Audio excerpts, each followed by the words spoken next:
už sankcijas. Tai gėda 10%. Operacija Vesna. Ką dar melavo?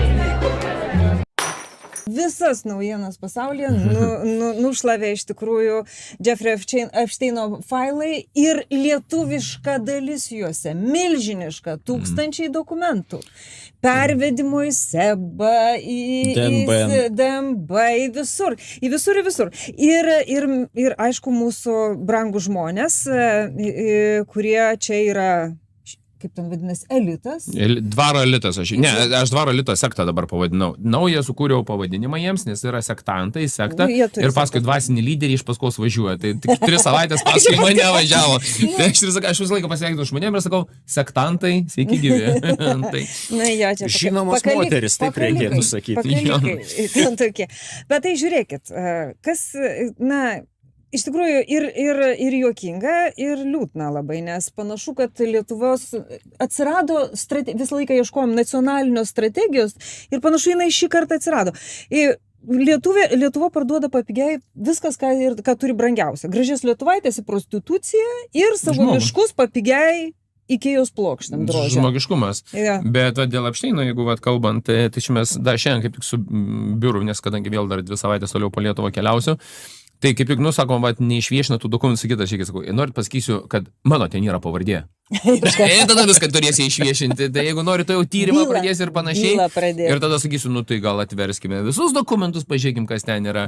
Faktas, kad ten nieks tų dokumentų netvers, nes ten yra Vilniaus elito sektos gyventojai tose dokumentuose. Faktas, kad mokėti pinigai yra ir ten ne po 1, ne po 2, ne po 3 tūkstančius ir ten yra susijęta su verslu. Tai dar, žiūrėkit, dar atkapsysite politikus ir aš kažkodėl tai manau, ta kužda, kad ten yra liberalų sąjūdžio ir konservatorių partijos artimiausios gretos, nes tas elitas, jeigu pažiūrėsime Mantą Domėną ir visus kitus, tie, kurie sukdavosi tuo metu aplink juos, tai... Jie turi įvairių polinkių, bet šį kartą aš esu žiūrovams pažadėjus, mes rytoj, detalės rytoj, o vieną skaidrę vis dėlto čia tokia, kurią mes galime pasižiūrėti. Tai dabar viskas sukasi apie poną Petreikį, pagrindinis tas epicentras, nes Valdas Petreikis ir jo žmona Simona Paciukonytė Petreikė, jinai gavo iš Jeffrey Epsteino palikimą, jisai jai užrašė likus 2 dienom iki jo mirties, $3 milijonai.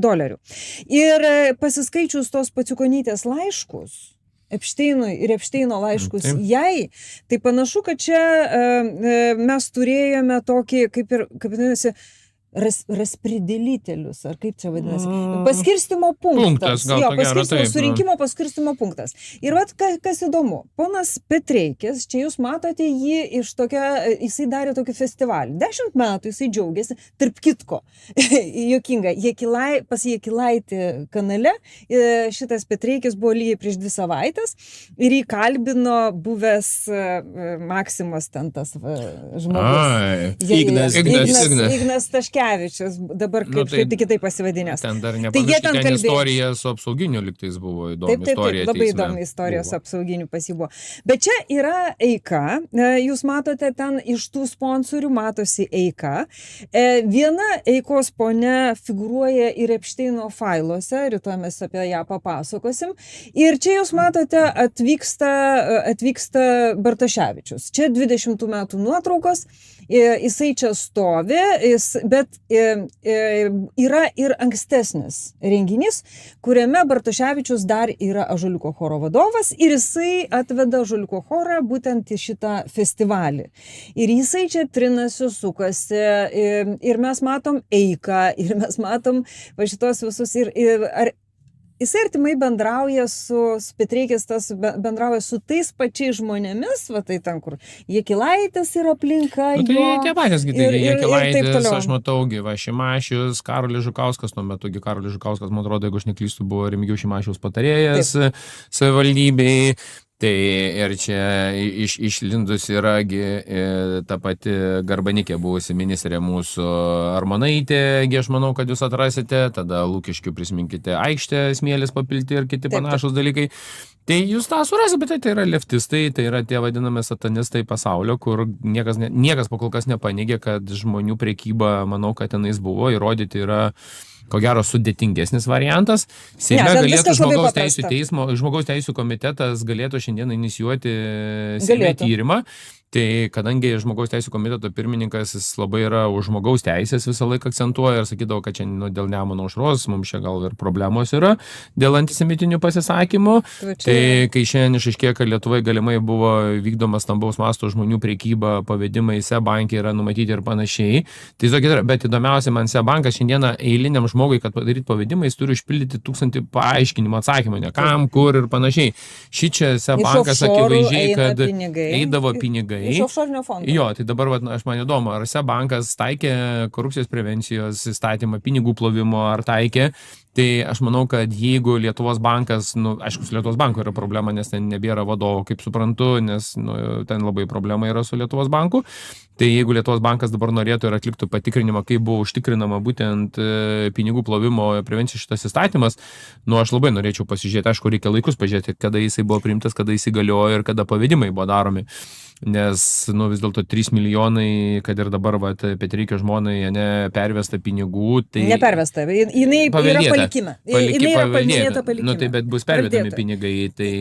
O kaip kitaip nebus. Pavedimų buvo pakankamai daug. Ir vienai Petreikio įstaigai, ir kitai Petreikio įstaigai, ir ten ir po 70 000, po mažiau, tai tokie pavedimai buvo. O kitas yra dalykas, dabar reikia pažiūrėti, ar Petreikio fondas, ar koks nebuvo, nežinau, ar teikia ataskaitas už tą visą laikotarpį. Kaip pinigai panaudoti, kam panaudoti, tai aš manau, kad čia kaip pradės griuvis ir svarbiausia, kad tas jo festivalis, aš niekada nesu buvęs, nes man tie visi... Midsummer Fest. Midsummer Festai šitie, kur paskiau kitas... Paskiau tas, kuris tam šičia ne Kalnų parke, Sapiegų parke, kur jie čia tą daro renginį, jie darydavo Birštone kažkada tai laiku buvo, tada Kaune pamena darydavo, tai man jau tie tokie visi tenais, kur šitie leftistai susirinka ir patys su savim kalbasi, tai man jau tada jau buvo kažkokie tai neaiškus yra. Ten yra visiškai neaiškus finansavimas, tai yra prašmatnus festivalis.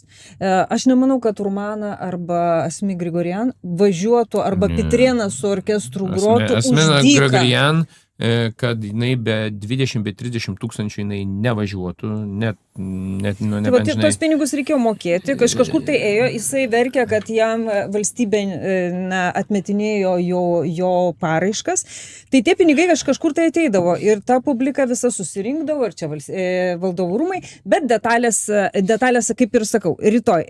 Šiandien aš jūsų noriu paklausti kito dalyko.